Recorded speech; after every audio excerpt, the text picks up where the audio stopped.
New Year's Eve. Brandon, my boyfriend of 3 years, invited me home to meet his parents. At dinner, he drugged my wine. Skylar, the gangsters. They'll chop my hands off if I don't pay up. I had no way out. I had to give you to him. Don't blame me. Blame your luck. You look just like his crush. It's win-win. I pay my debts. You get a wealthy life. Drugged and dazed, I was delivered by his family to gates I knew too well. The home of my uncle, Victor Thorne. Victor had always doted on Mom and me. The year my father laid a hand on her, Victor had him shipped to a remote African mine before sunset. I could barely imagine what Brandon was about to face. The tranquilizer hadn't fully worn off. I lay slumped in the backseat of the car, unable to lift even a finger. The voices of Brandon, Frank, and Carol Miller reached me as a muffled drone, distant and indistinct. Brandon and I had been together since college, straight through graduation. Ours was a stable relationship, one that had never faced any real turbulence. Just before the holidays, he'd looked so sincere, saying he wanted to take me home to meet his parents, to talk about marriage. Thinking I needed to make a good impression on his family, I'd spent days meticulously preparing. I bought a new cashmere coat, got my hair done, and brought 2 expensive bottles of wine and a stack of gift boxes. But after just half a glass of water Carol poured for me, my vision started to blur. Skylar, don't blame me, Brandon said, his face a mask of feigned grievance. I was truly backed into a corner, with no way out. $5 million! How was I supposed to pay that back? They'll really chop off my hands. I wanted to curse him, but my tongue wouldn't obey. Only choked, incoherent sounds escaped my throat. Don't feel so wronged either, he continued to ramble. Mr. Thorne's place isn't some bad situation. He just likes your type. You'll live a life of luxury with him. Isn't that better than being with me? I'm doing this for both of our sakes. A win-win. Get it? Win-win? You win my ass. The car sped through the darkness, the scenery outside the window a blur. I struggled to focus my eyes, trying to make out our direction, until the car slowly decelerated, finally pulling up to a massive, intricately carved iron gate. This place, this gate, this estate. My heart leaped. My hazy mind felt like it had been doused with ice water, clearing slightly in an instant.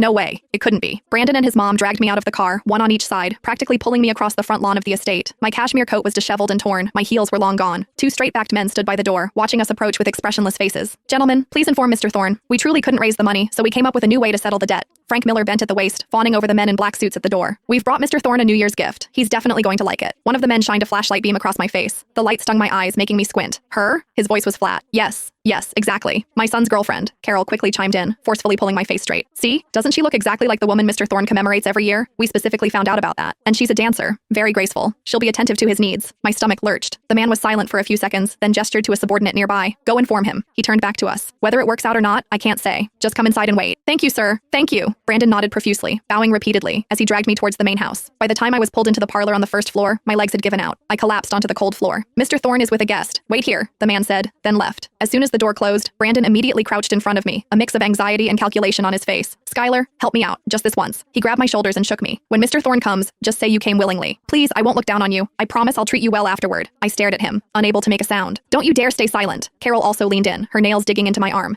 If the Millers go down, you won't have it easy either. Brandon's your boyfriend. You should help him. Mom, don't scare her. Brandon faked a gentle reprimand, then turned back to me, softening his tone. Skylar, I know you're angry, but I really have no choice. $5 million. They'll kill me. The tranquilizer was slowly wearing off. I could feel my limbs regaining sensation, and my tongue could move again. I took a deep breath, finally choking out a raspy sentence.